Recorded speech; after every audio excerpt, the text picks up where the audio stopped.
और मुरली की तारीख है 25 से 66। 2 पेज दूसरे पेज के आगे में बात चल रही थी। ये तुम अभी समझते हो, मनुष्यों को इन बातों का कुछ भी पता नहीं है कि अभी सतो प्रधान बनने का समय है, और बाकी सृष्टि चक्र में कोई भी टाइम ऐसा नहीं होता जब मनुष्य तमो प्रधान से सतो प्रधान बन सके। और बाप आते भी गुप्त हैं, और गुप्त ही तुमको ज्ञान दे रहे हैं। दुनिया में कोई नहीं जानते हैं कि गुप्त रीत तुम विश्व का राज्य लेते हो।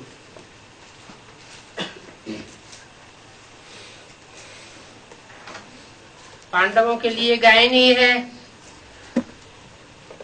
गुप्तवास किया, भगवान से गुप्त पढ़ाई पढ़ी,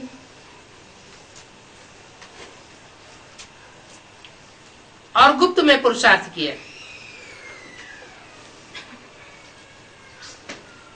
तुम्हारी कोई आवाज नहीं है, आवाज नहीं करते हो, बिल्कुल ही गुप्त रहते हो। पढ़ाई भी कोई लाउड स्पीकर पर नहीं होती है, थोड़े थोड़े ग्रुप्स को पढ़ाई पढ़ाते रहते हैं। तो देखो बाप कितना गुप्त है, कोई जानते नहीं है, किसी को पता नहीं है कि ये सब कहाँ जा रही है, ये ब्रह्मा कुमारियां क्या कर रही हैं, कुछ समझते नहीं है। तुम बच्चे जानते हो कि ये बाबा कितना गुप्त है। तुम बच्चों को गुप्त विश्व का मालिक बनाते हैं। न कोई लड़ाई है, न कोई बारूद आगे है, कोई प्रकार का खर्चा नहीं है। उन भक्ति मार्ग के आडंबरों में तो कितना खर्चा होता है। तीर्थ यात्राएं करते रहते हैं, बड़े बड़े कर्मकांड करते रहते हैं, यज्ञ दान पुण्य आदि करते रहते हैं। ये दुनिया की ही बात नहीं है, ब्राह्मणों की दुनिया में भी जो भक्ति मार्ग का फाउंडेशन डालने वाले ब्राह्मण हैं, वो अभी भी कितने बड़े बड़े मेगा प्रोग्राम करते रहते हैं।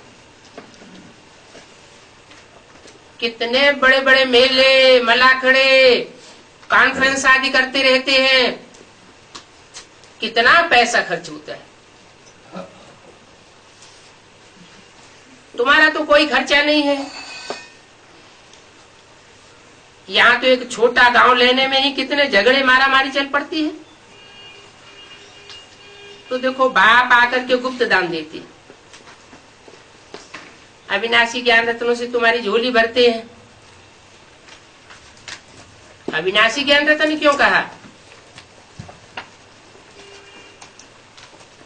क्योंकि दुनिया में जो भी ज्ञान सुनाते हैं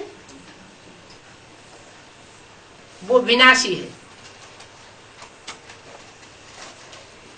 अल्पकाल की प्राप्ति कराने वाला है। चाहे डॉक्टरी का ज्ञान हो, इंजीनियरिंग का ज्ञान हो, एक जन्म ही काम आता है, जन्म जन्मांतर काम नहीं आता है। और ये राजयोग की पढ़ाई जो बाप आकर के पढ़ाते हैं, वो अनेक जन्म काम आने वाली पढ़ाई। इस राजयोग से जन्म जन्मांतर के राजा बनते हो। हिस्ट्री में देखा जाए कितने छोटे बड़े राजाएं हुए, महाराजाएं हुए, इनको राजाई करना किसने सिखाया? कब सिखाया? ये संगम युग का ही समय है, जबकि बाप आकर के राजयोग से विश्व की राजाई हम बच्चों को देते हैं। दुनिया इन बातों को नहीं जानती, तुम्हारा काम गुप्त चलता रहता है। अविनाशी रत्नों से झोली भरते रहते हो। तुम्हारी बुद्धि रूपी झोली है। ये अविनाशी ज्ञान रतन जन्म जन्मांतर के लिए तुम्हारे अविनाशी बन जाते, क्योंकि जो यहाँ जितना ज्ञान धर्म धारण करता है वो जन्म जन्मांतर के लिए माला माल बन जाता है। उसकी बुद्धि में ज्ञान की ऐसी सेटिंग हो जाती है कि परमात्मा की श्रीमत पर चलने वाला जन्म जन्मांतर सुखी रहता है। और सुख का आधार होता है धन।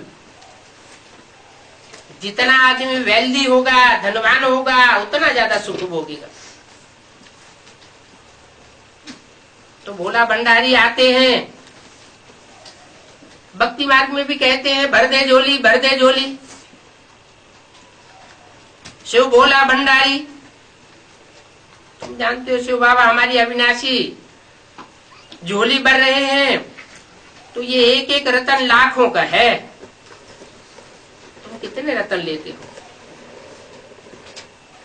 पर तुम कितना साहूकार बनते हो।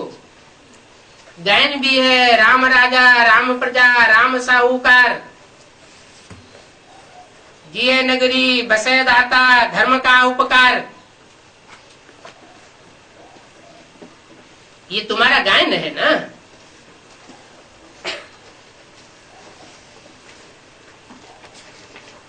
तुम कितना ऊंच बनते हो। देवी देवताओं को देखो कितनी भुजाएं दे दी। वास्तव में ये इतनी भुजाएं कोई को होती नहीं है। भुजा का अर्थ होता है सहयोगी, मददगार। कहते हैं ना, हमारा भाई मर गया, हमारी दाहिनी भुजा टूट गई। तो चित्रकारों की चित्रकारी है, उनकी प्रतीकात्मक भाषा होती है, अलंकारिक ज्ञान होता है। उस भाषा का स्थूल अर्थ नहीं लगाया जा सकता। मनुष्य गुरुओं ने स्थूल अर्थ लगाए दिए हैं। कोई 20 भुजा का रावण होता होगा, अनेक भुजा वाली देवी होती होगी, 4 भुजाओं का विष्णु होता होगा। लेकिन ये तो सब रूपक हैं। इन रूपकों का गुह्यार्थ बाप आकर के समझाते। सतयुग में देवियां आदि इतनी भुजाओं वाली नहीं होती। सतयुग हो चाहे त्रेता हो, वहां तो देवी देवताएं भी दो भुजाओं वाले होते हैं। कलयुग में देखो कितने अनेक प्रकार के हथियार दे दिए हैं। विनाश के लिए बाम्सु बनाते ही रहते हैं। तलवार निकाली, बाण आदि निकाले। शास्त्रों में भी तलवार दिखाई दी, बाण दिखाई दिए। अब ज्ञान में उन स्थूल बाणों की या तलवारों की कोई दरकार नहीं। शास्त्रों में कहते भी हैं, ज्ञान को पंथ कृपाण को धारा। ज्ञान का रास्ता तलवार की धार के समान है। सीधे सीधे तरीके से अगर कोई चलना जानता है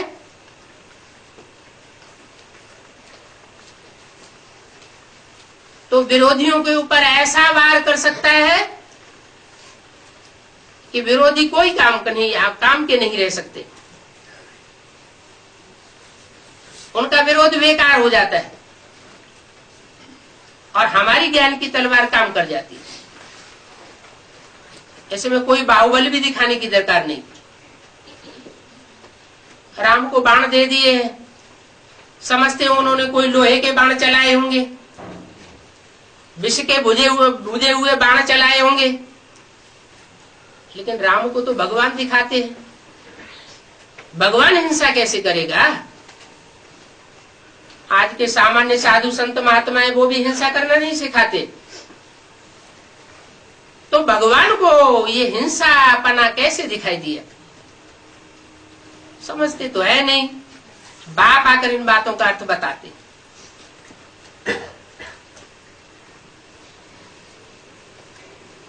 तुम कहते हो ना ज्ञान खड्ग है, ज्ञान तलवार है, तो उन्होंने स्थूल हथियार समझ लिए। तुमको तो गुप्त दान मिलता है और तुम फिर सबको गुप्त दान देते भी हो। तुम्हारा पुरुषार्थ भी गुप्त है, दान भी गुप्त है, और तुम्हारा भविष्य में प्रत्यक्ष होने वाला मान भी गुप्त है, पद भी गुप्त है। दान मान पद मर्तबा सब कुछ गुप्त है।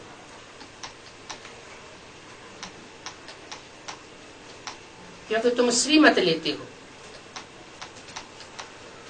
जो जितना गुप्त कार्य होता है उतना दमदार होता है। ऐसे तो भक्ति मार्ग में भी गुरुओं ने कहा है, जोग जुगुत जप मंत्र प्रभाऊ फले तबे जब करिए दुराऊ। जितना जितना हम गुप्त रखेंगे उतना उतना वो ज्यादा प्रभावशाली होता है। यहां तो भगवान की श्रीमत है। कृष्ण तो मनुष्य हुआ, राम भी मनुष्य हुआ। मनुष्य अच्छे कर्म करता है तो देवता कहा जाता है, मनुष्य बुरे कर्म करता है, दुखदायी कर्म करता है तो राक्षस कहा जाता है। दुख देने वालों को राक्षस और सुख देने वालों को देवता कहा जाता है। तो मनुष्य को भगवान नहीं कह सकते। मनुष्य ऊंचा उठता है तो देवता बन सकता है, नीचे गिरता है तो राक्षस बन सकता है, लेकिन मनुष्य भगवान नहीं बन सकता। ब्रह्मा को भी देवता कहा जाता है। सूक्ष्म वतनवासी देवता दिखाते हैं ब्रह्मा को, इनको भी भगवान नहीं कहा जाता। लक्ष्मी नारायण आदि को भी भगवान भगवती नहीं कह सकते। क्यों? क्योंकि वो भी 16 कला संपूर्ण है। भगवान को कलाओं में नहीं बांधा जा सकता, वो तो कलातीत है। भक्ति मार्ग में शास्त्रों में कहती है कलातीत कल्याण कल्पांतकारी। एक तरफ कहते हैं और दूसरी तरफ भूल जाते हैं। उन देवताओं को कहा जाता है डिटीज्म, यानी आदि सनातन देवी देवता धर्म के पक्के।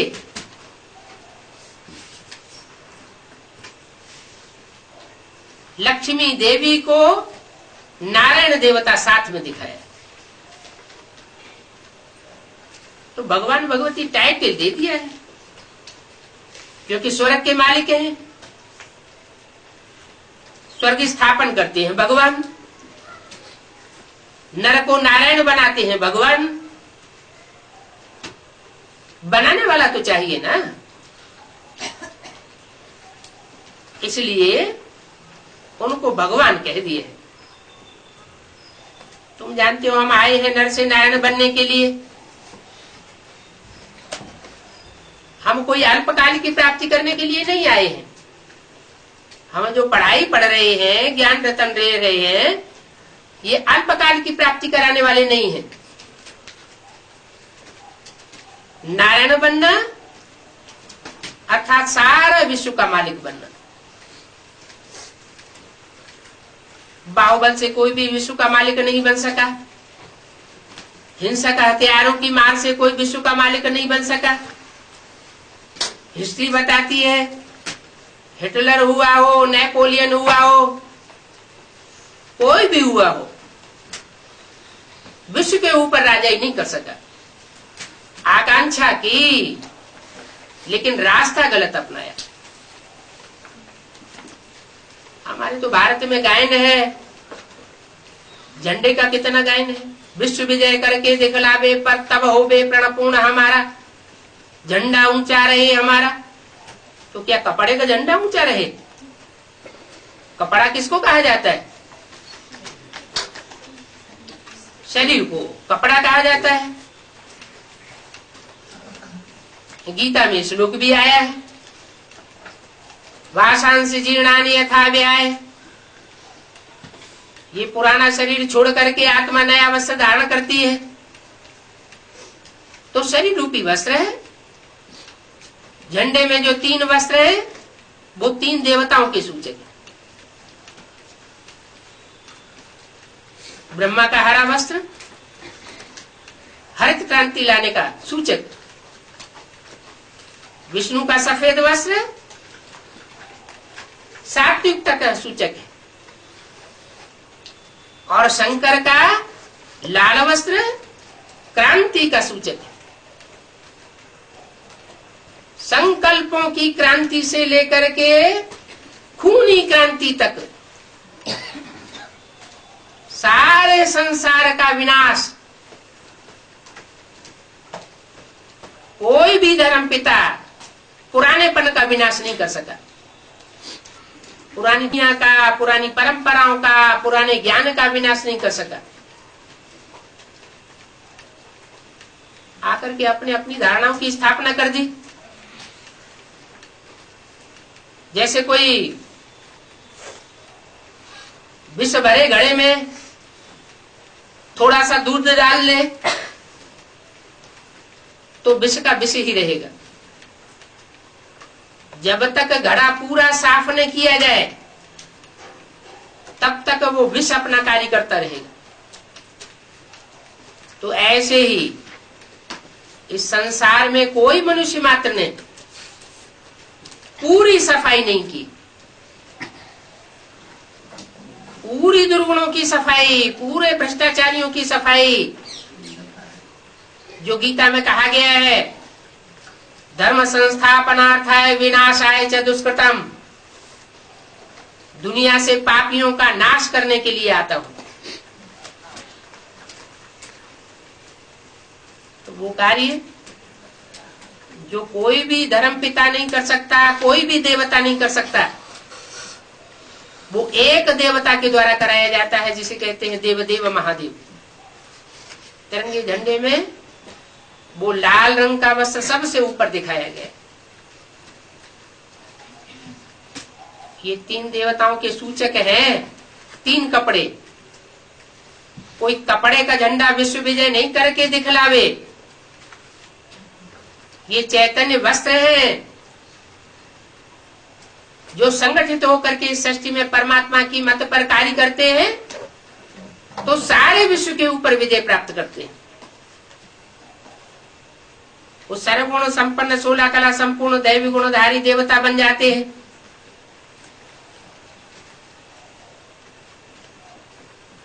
चौदह कलाएं त्रेता में होती है, वहां 2 कलाएं कम हो जाती है। जैसे संपूर्ण चंद्रमा की रोशनी अच्छी होती है, 16 कला संपूर्ण कहा जाता है, फिर कम होते जाती है। कम होते होते बाकी एकदम पतली लीक जाकर के बचती है। जो चंद्रमा की लीक बचती है वो शंकर के माथे पर दिखाई जाती है। कहते भी हैं ज्ञान चंद्रमा, ज्ञान सूर्य, ज्ञान सितारे। वो सितारे हैं आसमान के जड़ सितारे, और ये आत्मा रूपी सितारे हैं जो धरती के जड़ सितारे। इन जड़ सितारों में भी नंबरवार पुरुषार्थ अनुसार ज्ञान की रोशनी देने वाले। जब संसार में विनाश बरपा होगा तो ईश्वरीय ज्ञान की संपत्ति वाले ये सितारे संसार में चमकेंगे। कहते भी हैं 9 लाख सितारे। दुनिया की आबादी तो 500-700 करोड़ है, उनमें 9 लाख ही आत्माएं सारे विश्व में ज्ञान की चमक मारने वाली बनेगी। उनको 9 लाखा हार भी कहा जाता है। भगवान भगवती के गले का हार बनते हैं। उन आत्माओं के द्वारा सारे संसार में तहलका मचाया जाता है। जरूर 16 कला संपूर्ण बनती है। इतने गुण, इतने ज्ञान रत्न धारण करती है, इतनी भगवान से शक्तियां धारण करती है, जो सारे विश्व को संगठन के सूत्र में बांध लेती है। अलग अलग धर्मों का जखीरा खलास हो जाता है। न हिंदू रहता है, न इस्लाम रहता है, न बौद्ध रहता है, न क्रिश्चियन रहता है। सब धर्म खलास हो जाते हैं, एक सब धर्म की स्थापना हो जाती है।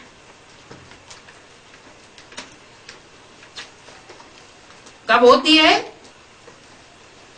जब ये 3 देवताएं संगठित हो जाते हैं। नाम कहा जाता है ब्रह्मा। ब्रह्मा ने बड़ी, मां माने मां,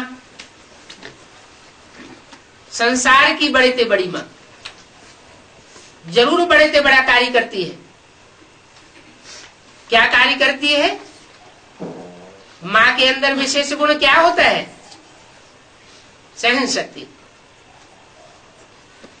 मां जैसी सहन शक्ति और कोई धारण नहीं कर सकता। तो वो बाप शिव सुप्रीम सोल पहले आकर के बच्चों के सामने ब्रह्मा अर्थात बड़ी मां के रूप में प्रत्यक्ष होता है।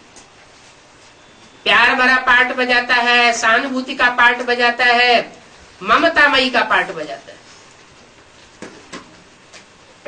ऐसी सहन शक्ति का उदाहरण दुनिया में कोई मनुष्य ने नहीं दिया। कोई भी ब्रह्मा कुमार कुमारी से पूछो, पुराना हो नया हो, जिसने ब्रह्मा को देखा हो, तो वो यही कहेगा कि भले हम 10 मिनट के लिए बाबा से मिले, लेकिन ब्रह्मा बाबा ने हमको जितना प्यार दिया उतना दुनिया में हमें किसी से अनुभव नहीं हुआ। तो ईश्वर का वो मां का रूप है, जिसे संसार में कहते हैं त्वमेव माता। वो मां बन करके आता है। शास्त्रों में काम के आधार पर नाम पढ़ते हैं, ये ब्रह्मा भी काम के आधार पर नाम पड़ा है। ब्रह्मा द्वारा ब्राह्मण धर्म की स्थापना हो जाती है। नंबरवार पुरुषार्थ अनुसार ब्रह्मचर्य का पालन करने वाले ब्राह्मण तैयार हो जाते हैं। फिर शंकर द्वारा आसुरी तत्वों का विनाश होता है। शास्त्रों में भी 2 प्रकार के ब्राह्मण दिखाए गए हैं। रावण, कुंभकर्ण, मेघनाथ जैसे आसुरी ब्राह्मण भी हैं, और गुरु वशिष्ठ और विश्वामित्र जैसे श्रेष्ठ ब्राह्मण भी हैं। श्रेष्ठ ब्राह्मणों की जनसंख्या उंगलियों पर गिने जाने योग्य होती है। जैसे पांडवों को 5 पांडव कहा जाता है। पांडव कहो, पंडा पुत्र कहो, ब्रह्मा पुत्र कहो, ब्राह्मण कहो, बात एक ही। वही ब्राह्मण जो ब्रह्मा की मुखवंशावली बनते हैं,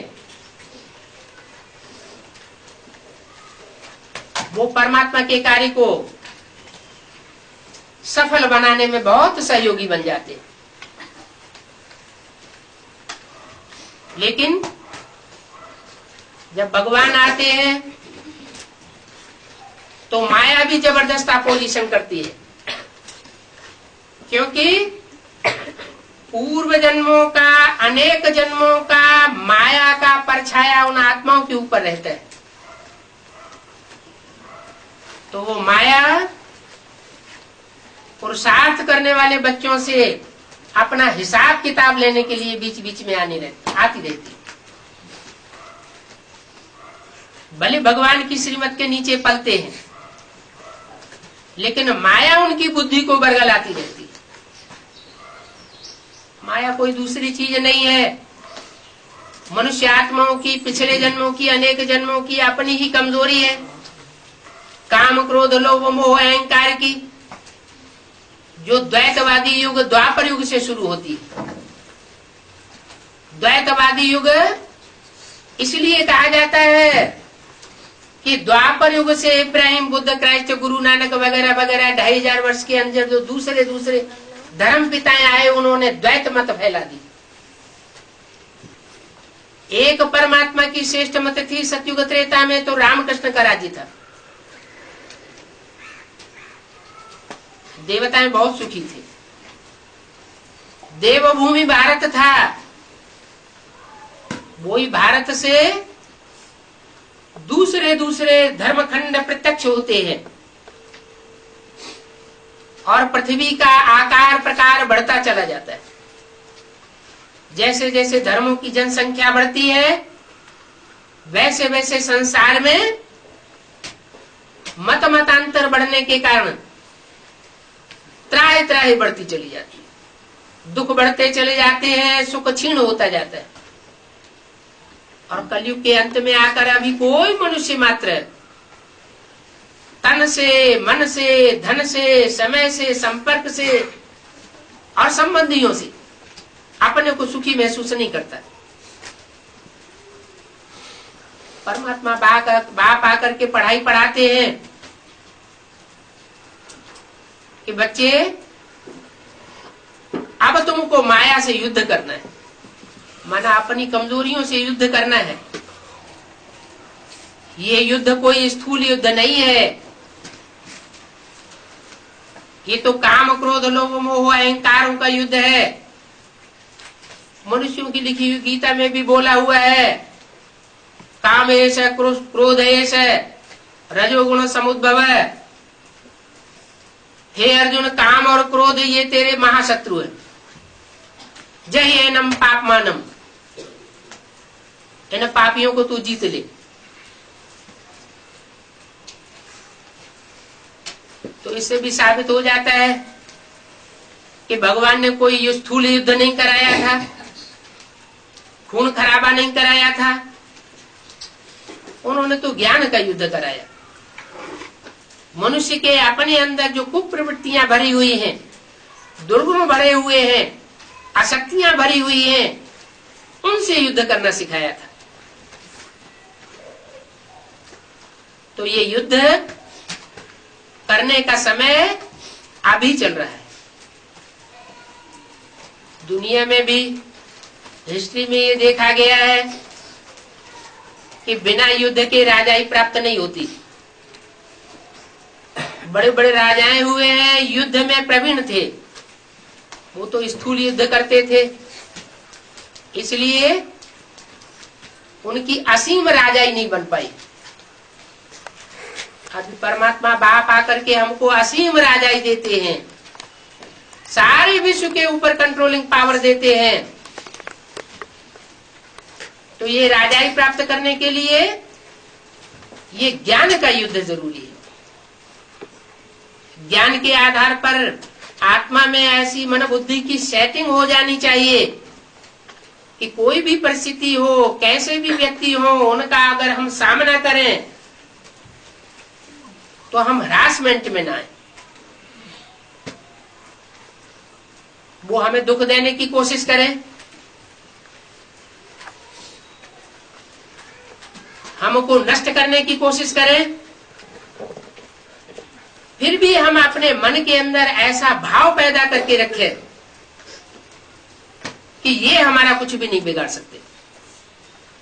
माना मनोबल पैदा करना ये ईश्वरीय ज्ञान का काम है, जिसे कहते हैं विल पावर। ये विल पावर हमको विल करने के लिए परमात्मा बाप आया हुआ है। लेकिन पुरुषार्थ करते करते आत्मा माया से हार जाती है। जब हार जाती है तो पूरा ज्ञान जिस रीत से ग्रहण करना चाहिए वो नहीं ग्रहण कर पाती।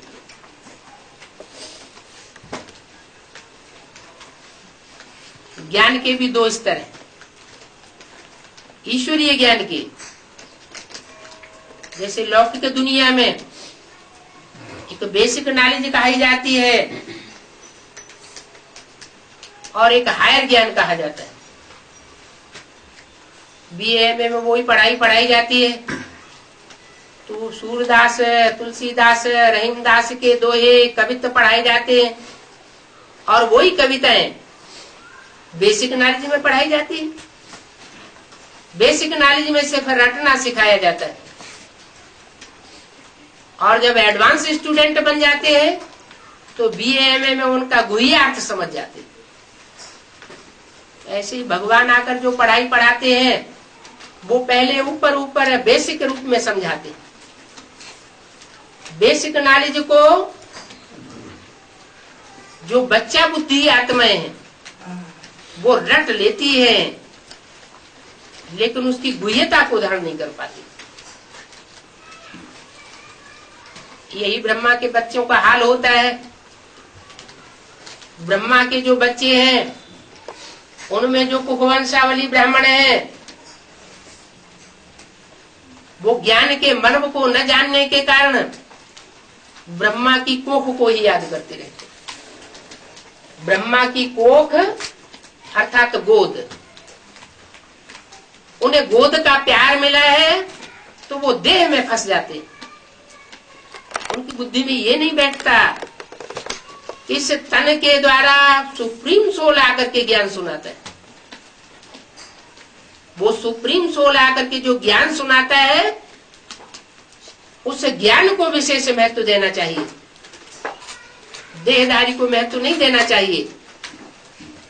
इसलिए बाबा ने मुरली में बोला था इस ब्रह्मा का चित्र नहीं रखना है। अगर इस ब्रह्मा का चित्र रखेंगे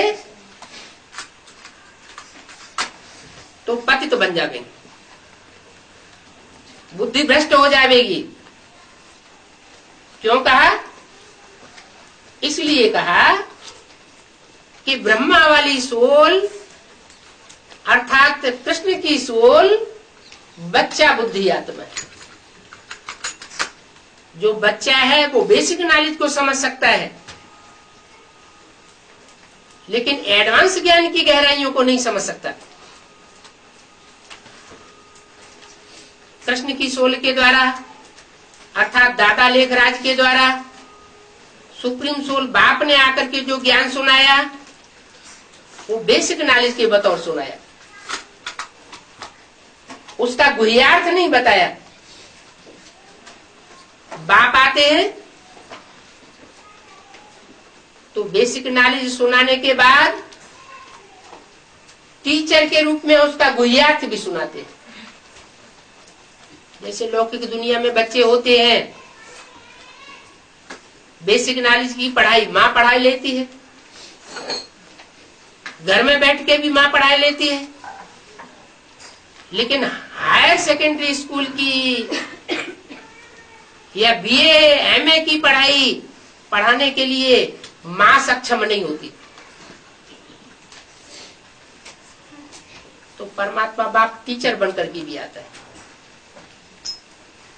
वो बाप भी है, वो स्वयं एक ही रूप में टीचर भी है और एक ही रूप में सदगुरु भी बन के आता है।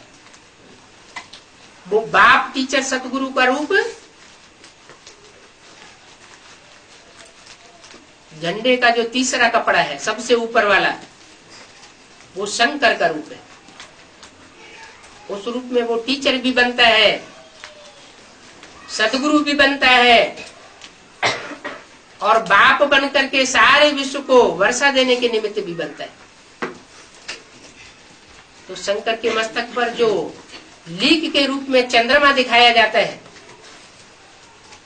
वो चंद्रमा ज्ञान चंद्रमा ब्रह्मा की यादगार है। वो ज्ञान चंद्रमा ब्रह्मा माया से युद्ध करते करते क्षीण अवस्था में पहुंच जाता है और वो छीनी हुई लीक शंकर के मस्तक पर दिखाई जाती है। इसलिए मस्तक में आता है, उसके मस्तक में प्रवेश करता है पढ़ाई पढ़ने के लिए। शंकर को त्रिनेत्री कहा जाता है, तीसरे नेत्र को शिव नेत्र कहा जाता है। इसका मतलब हुआ कि वो त्रिमूर्ति शिव ब्रह्मा में भी प्रवेश करता है और ब्रह्मा में प्रवेश करके मां के रूप में संसार में पहले प्रत्यक्ष होता है और बाद में त्रिनेत्री शंकर में सदा शिव के रूप में, सदा शिव नेत्र के रूप में प्रत्यक्ष होता है। शिव नेत्र के रूप में आकर के वो पहली पढ़ाई पढ़ाता है उस बच्चे को जिसे कृष्ण बच्चा कहा जाता है। कृष्ण बच्चा बच्चा है, बच्चा बुद्धि है, अधूरी नॉलेज वाला है। बच्चे से कोई पढ़ाई पढ़ेगा तो अधूरी पढ़ाई पढ़ेगा। बाप बाप होता है, बच्चा बच्चा होता है। कृष्ण को गीता का भगवान बनाई दिया तो अनर्थ हो गया। अरे गीता का भगवान तो गीतापति भगवान होगा ना, बच्चा कैसे गीता का भगवान बनेगा? गीता को तो सर्वशास्त्र शिरोमणि कहा जाता है, सर्वशास्त्रों का माई बाप कहा जाता है। जो सर्वशास्त्रों की शिरोमणि गीता है उसके ऊपर आधिपत्य बच्चे का नहीं हो सकता। ये बहुत भारी भूल हो गई जो गीता में कृष्ण का नाम डाल दिया गया। जो पाश्चात्य विद्वान हुए हैं उन्होंने भी इस मर्म को जान लिया था। कीरू आदि विद्वानों ने ये बात अपनी थीसिस में साबित की है कि ये गीता निराकारी ईश्वरवादी ग्रंथ था और बाद में इसमें कृष्ण के जो फॉलोअर्स हैं उन्होंने इनको साकार रूप में ढालने के लिए कृष्ण का नाम डाल दिया।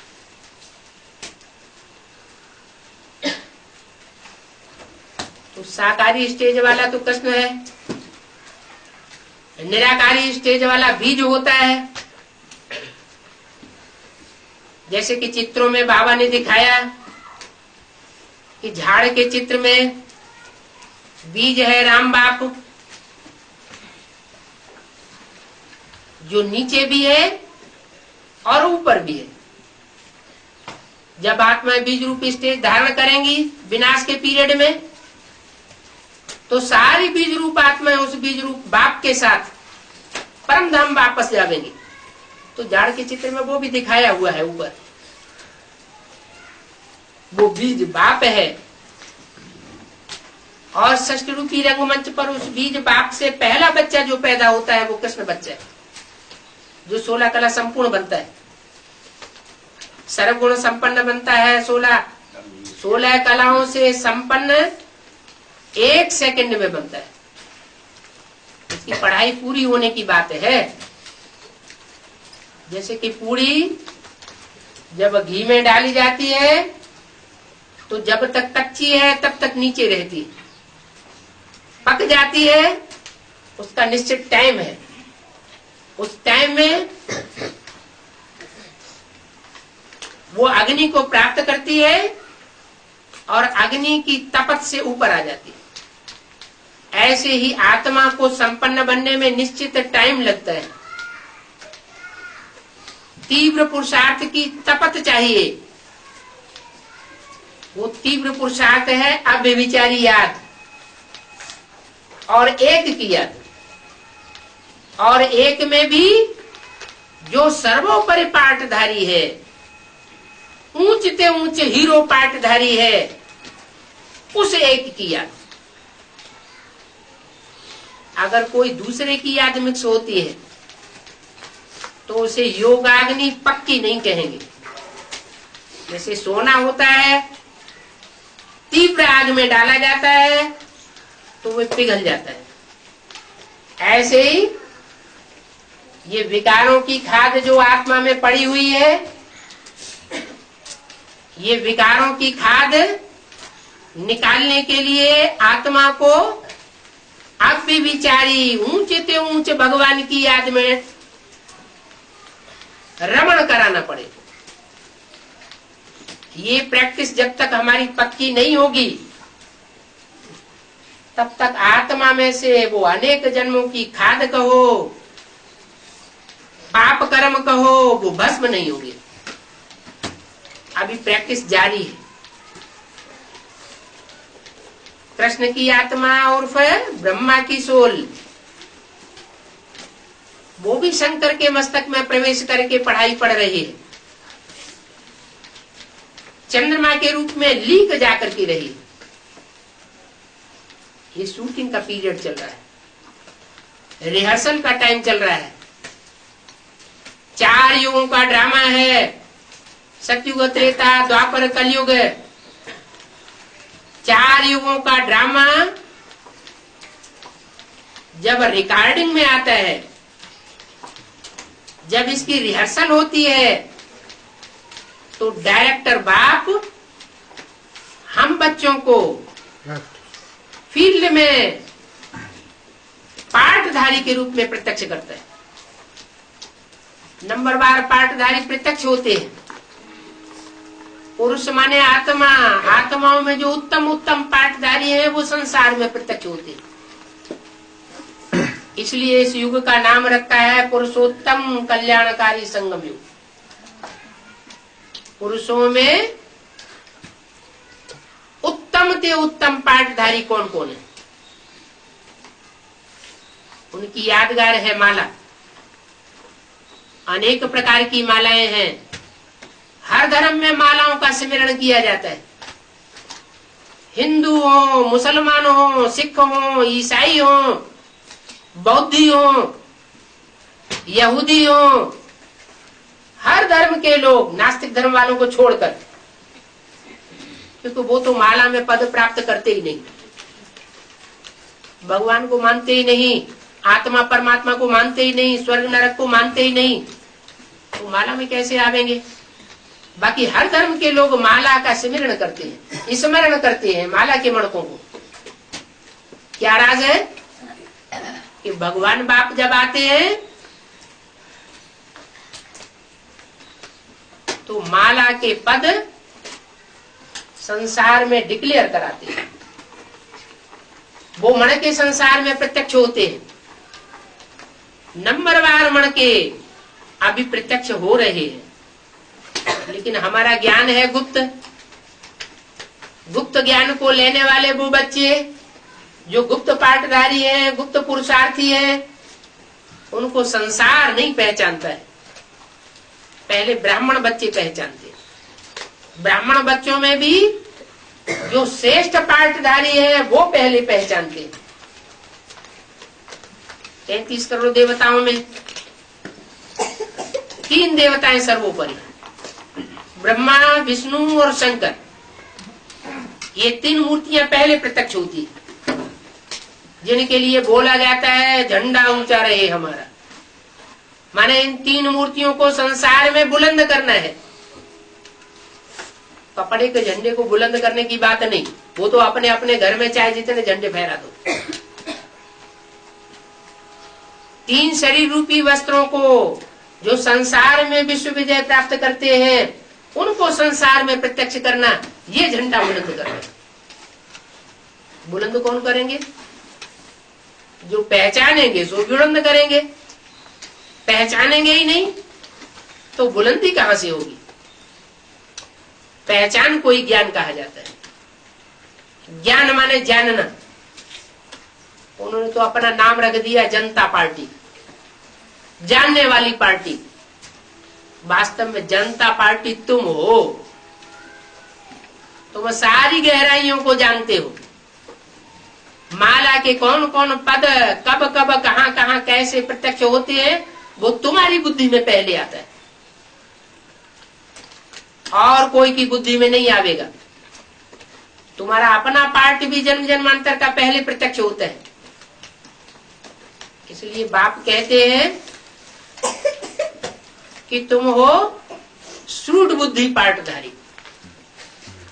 कोई पार्टधारी हो ड्रामा में और अपने पार्ट को भूल जाए, न जानता हो, तो वो पार्टधारी कैसा? एक पार्टधारी कई कई पार्ट रोल अदा करता है। हमारी आत्मा भी पार्टधारी है। 84 जन्म का पार्ट बजाती है। 84 जन्म का जो पार्ट बजाती है, उन 84 जन्मों में कौन कौन से सुख के जन्म है, जिन्हें स्वर्गीय जन्म कहा जाता है, और कितने नरकीय जन्म है जो द्वैतवादी युगों में पैदा होते हैं, द्वापर और कलयुग में। क्योंकि ये नाटक है दुख और सुख का। रामकृष्ण के राज्य में सतयुग त्रेता में सुख है और दैत्यों के राज्य में दुख है। ये द्वैतवादी राज्य होता है। तो ये शूटिंग अभी चल रही है, परमात्मा बाप डायरेक्टर आया हुआ है, अनेक जन्मों की रिहर्सल करा रहा है।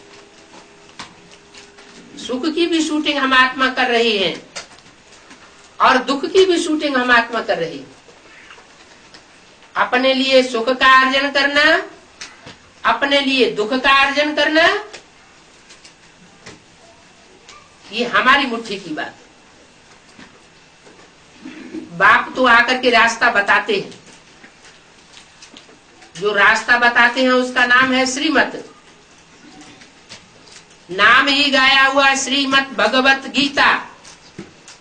भगवान ने आकर के ऐसा ज्ञान का गीत सुनाया कि वो ज्ञान का गीत सुन करके आत्माओं ने अनेक जन्मों का सुख प्राप्त कर लिया, जीवन मुक्ति प्राप्त कर ली, जीवन में भी रहे और अनेक जन्मों का सुख भी प्राप्त करें, दुख अनुभव न करें। तो ये पता चलना चाहिए कि कौन आत्मा कितनी सुखी होती है और कितनी दुखी होती है। हर आत्मा अपनी अपनी दुनिया बसा करके आई है। हर आत्मा रूपी सितारे में एक एक दुनिया बसी हुई है। माना हर आत्मा रूपी सितारे का आसपास अनेक जन्मों का संयोग संबंध रखने वाली आत्माएं अभी प्रत्यक्ष होती है, सदा की बात नहीं है। अब जो अनेक जन्मों के पार्ट को प्रत्यक्ष करेंगे, पहले अपने और अपने बाप को प्रत्यक्ष करेंगे, अपने दिल के अंदर प्रत्यक्ष करेंगे। वो बच्चे माला में सर्वोपरि आवे। ऊंच से ऊंच माला दिखाई जाती है शंकर के मस्तक पर, 8 मणकों की माला, अष्टदेव की माला। फिर गले की माला है विजय माला, 108 मणकों की माला, फर्स्ट क्लास बच्चों की माला। उसके बाद भुजाओं में माला लपेटी हुई दिखाते हैं। ब्रह्मा की 1000 भुजाएं बहुत प्रसिद्ध है। भुजाओं के रूप में जिन्होंने मददगार बन करके पार्ट बजाया, तन से मददगार बने, धन से मददगार बने, ऐसी मददगार बनने वाली आत्माओं की निशानी वो सन्यासी लोग अपने ऊपर टाइटल धारण करते हैं। श्री श्री 108, श्री श्री 1008 स्वामी सच्चिदानंद जी महाराज। अब वो टाइटल तो परमात्मा का है। परमात्मा बाप जब इस सृष्टि पर आते हैं तो 1000 भुजाएं होती हैं, उनको 1000 आंखें होती हैं, 1000 कान होते हैं। माने हजारों बच्चे उनके सहयोगी बनते हैं। कोई आंख के रूप में सहयोगी बनते हैं क्योंकि वो निराकार को अपनी आंखें नहीं। कोई कान के रूप में सहयोगी बनते हैं क्योंकि उसको अपने कान नहीं। कोई मुख के रूप में सहयोगी बनते हैं ज्ञान सुनने सुनाने के लिए क्योंकि उसको अपना मुख नहीं। शास्त्रों में कहते भी है, बिनु पग चले सुने बिनु काना, कर बिनु कर्म करे विधि नाना। तो वो निराकार सुप्रीम सोल उन 1000 सहयोगी बच्चों के द्वारा अपना कार्य करता है और कराता है। फिर है 16,108। इन्हें शास्त्रों में भगवान की गोपियां कहा गया है। जैसे विराट पुरुष का रूप दिखाते हैं, तो पुरुष का जो शरीर होता है उस शरीर में भी 16,000 नसें नाड़ियां बताई जाती। आधी नसें नाड़ियां हैं खराब खून बहाने वाली, काला खून बहाने वाली। आधी नसें नाड़ियां हैं शुद्ध खून बहाने वाली। वो तो स्थूल शरीर की बात हो गई। यहां है आत्मा की बात। आत्मा में संकल्पों का खून बहता है। शुद्ध खून की भी नसें नाड़ियां हैं और अशुद्ध खून की भी नसें नाड़ियां हैं। विराट पुरुष के जो बच्चे सहयोगी बनते हैं, नंबरवार बच्चे बनते हैं, राजाई पद प्राप्त करने वाले बनते हैं, उन बच्चों में भी 8,000 ऐसे बच्चे हैं जो राइटियस पार्ट बजाते, और 8,000 बच्चे ऐसे हैं जो लेफ्टिस्ट पार्ट भी बजाते। कुछ राइटियस कुछ लेफ्टिस्ट। तो जो राइटियस पार्ट बजाते हैं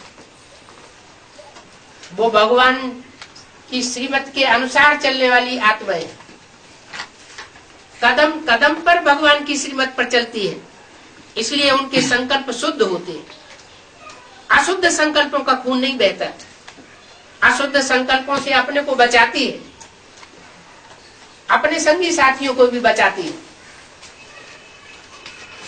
और 8,000 नाड़ियां रूपी आत्माएं ऐसी हैं जो अशुद्ध संकल्पों का खून बहाती है, देह के संकल्पों का खून बहाती है। देह का मनन चिंतन करना, मंथन करना, देह के संसर्ग संपर्क में आना, दूसरी आत्माओं को उस रूप में अपने नजदीक लाना, उनको वो दैहिक क्रियाएं सिखाना, ये उन आत्माओं का कार्य है। बाप की पढ़ाई है, उस बाप की पढ़ाई में आसुरी पने का भी ज्ञान तो दिया जाता है कि असुर क्या है और देव क्या है। जो परमात्मा बाप के सुर में सुर मिलाकर चलते हैं, माने बाप जैसा चाहते हैं वैसे ही चलते हैं, वो सुर में सुर मिलाने वाले हैं। सुर माना देवता। और जो परमात्मा बाप की श्रीमत के विपरीत चलते हैं, बाप कहता है बच्चे देह और देह के संबंधों से परे जाना है, तो बजाय देह और देह के संबंधों से परे जाने के देह का ही चिंतन करते हैं, देह से ही अटैचमेंट करते हैं। दैहिक दुनिया में खुद भी रमण करते हैं और संगी साथियों को भी दैहिक दुनिया में रमण कराते हैं, आकर्षित करते हैं। ऐसे फिर वो असुर बनते हैं।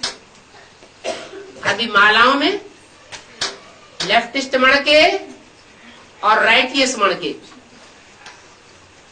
सुर और असुर, ये चेहरे तैयार हो रहे हैं। विराट पुरुष का पूरा रूप तैयार हो रहा है।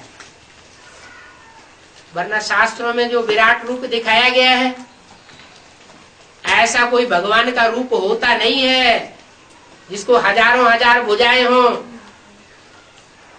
सैकड़ों सिर हों, देवताओं के भी सिर हों, तो राक्षसों के भी सिर हों, तो जानवरों के भी सिर हों। ये तो रूपक बनाया। ये रूपक का भाव बाप आकर के समझाते। अभी समझ लिया तो जन्म जन्मांतर समझदार बनकर के रहेंगे। जीवन में रहते सुख लेंगे, दुख नहीं लेंगे। और अभी अगर नहीं समझा तो जन्म जन्मांतर बेसमझ बनकर के दास दासी बनते रहेंगे। दुख लेंगे और दुख देंगे।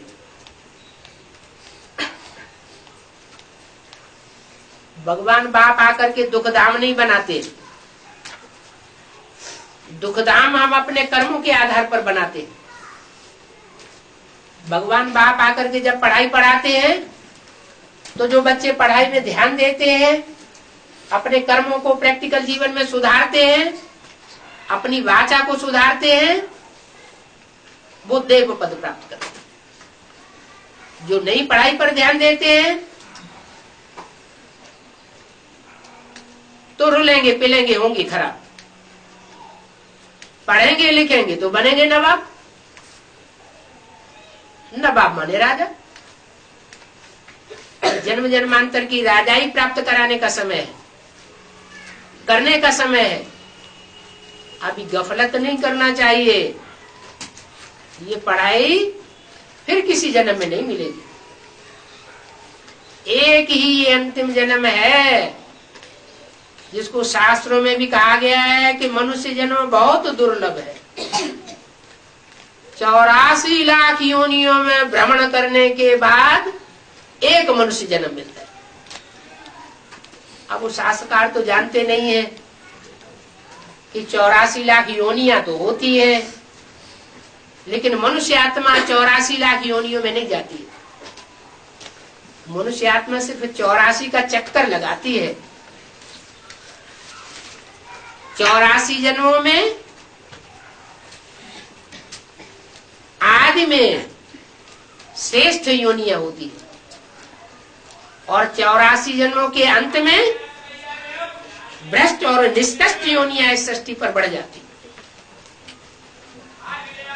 84 लाख और 84 का अनुपात निकालना पड़े तो हर जन्म में कितनी योनियां बढ़ जाती है।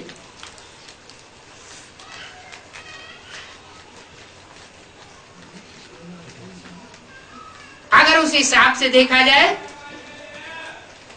तो सारी सृष्टि में अभी योनियों की संख्या 84 लाख है और मनुष्य आत्माएं अभी 84 लाख योनियों जैसा पार्ट बजाए रही है। कोई कामी कुत्तों जैसा पार्ट बजाए रही है, कोई क्रोधी बिल्लों जैसा पार्ट बजाए रही है, कोई कीड़ों मकोड़ों जैसा पार्ट बजाए। बाकी मनुष्य आत्मा ऐसे नहीं कि 84 लाख योनियों में जन्म लेती है। 84 लाख योनियों जैसा पार्ट बजाए सकती है, बंदरपने का पार्ट बजाए सकती है, बाकी बंदर नहीं बनती। ऐसे नहीं कि राम ने बंदरों की सेना ली, नहीं। बंदर जैसे जो विकारी बुद्धि थे, महाविकारी, उनका संगठन इकट्ठा किया। ऐसे नहीं कि रावण को मनुष्य मिल गए और राम को मनुष्य होते हुए भी मनुष्य नहीं मिले, जंगल में से बंदरों को इकट्ठा कर लिया।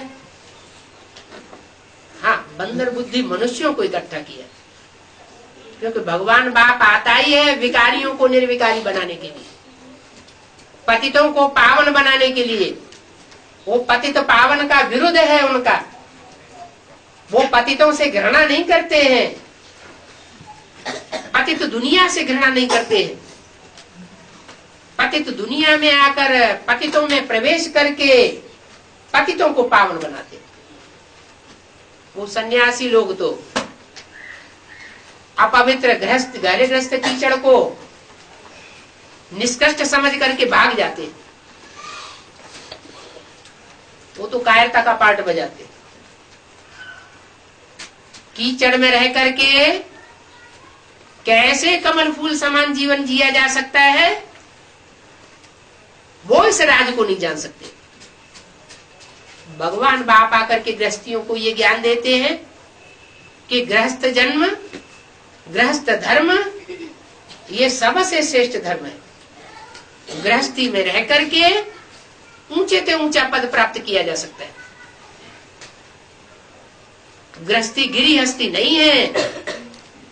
गृहस्थी अगर श्रीमत पर चले तो ऊंचे से ऊंची लक्ष्मी नारायण की हस्ती बन सकते हैं। वो हस्ती बनाने के लिए परमात्मा बाप अभी पढ़ाई पढ़ाई रहा है। जो पढ़ेंगे, अमल करेंगे, दूसरों को कराएंगे, वो ऊंचे पद पाएंगे। माला में उनका गायन होगा, हर धर्म की आत्माएं उनको मानेंगी, सर आंखों पर लगावेंगी। हर धर्म में वो फैली हुई आत्माएं, वो श्रेष्ठ आत्माएं जो हर धर्म में फैल गई थी कलयुग के अंत में, उन आत्माओं को अभी अंतिम जन्म में बाप ने आकर के इकट्ठा किया। माउंट आबू की धरणी में सब इकट्ठे हुए, एक बारगी इकट्ठे हुए बेसिक नॉलेज में, और फिर बिखर गए। कब बिखर गए? ब्रह्मा के द्वारा जब स्थापना हुई, उनका शरीर छूटा और बिखरना शुरू हो गया।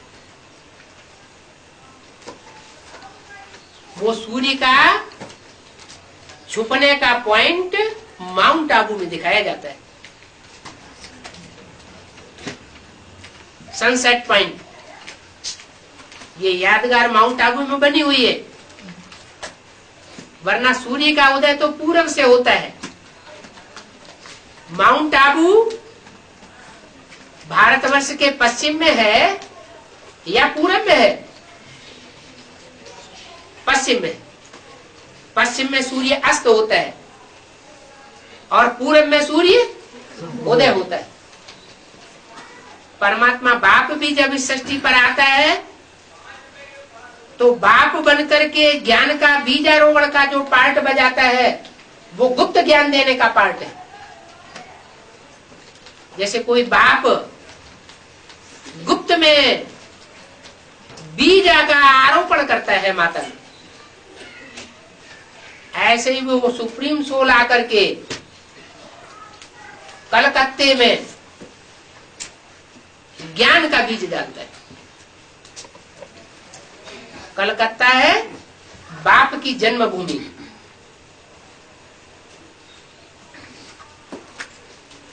उस जन्मभूमि से बाप प्रत्यक्ष भी होता है।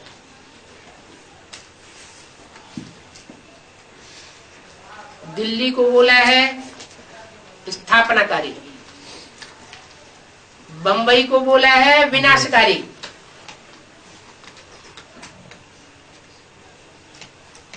और कलकत्ता बाप की प्रत्यक्षता में आवाज फैलाने का सहयोगी बनेगा। तो वहां से बाप की प्रत्यक्षता की आवाज निकलती है। प्रत्यक्षता अर्थात जन्म, वो तो निराकार बाप है। बच्चों की तरह स्थूल जन्म तो होता नहीं है, उसका तो प्रत्यक्षता रूपी जन्म गाया हुआ है। जब संसार में काम क्रोध लोभ मोह अहंकार की चरम सीमा हो जाती है, जैसे रात्रि के 12 बजे अंधकार की चरम सीमा हो जाती है, ऐसे ही सृष्टि पर जब घोर अज्ञान अंधकार बढ़ जाता है,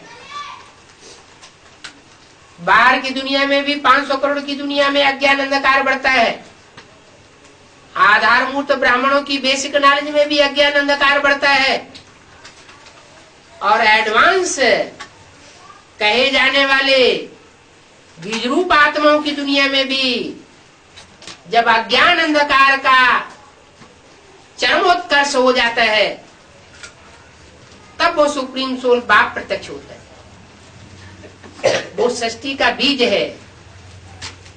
वो सुप्रीम सोल शिव राम बाप के द्वारा प्रत्यक्ष होता है।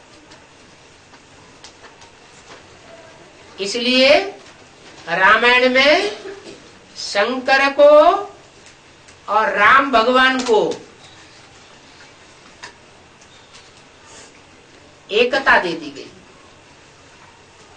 और वो एक गुप्त मत सबे कहो कर जोर, शंकर भजन बिना नर भगत की पावे मोर। माने भगवान की भक्ति, श्रद्धा, विश्वास तब तक प्राप्त नहीं किया जा सकता जब तक शंकर के स्वरूप को कोई न पहचाने। शंकर की आत्मा अलग और राम माने निराकार राम शिव की सोल अलग। शिवद्रोही मम दास कहावा, सो नर सपने मोह न पावा।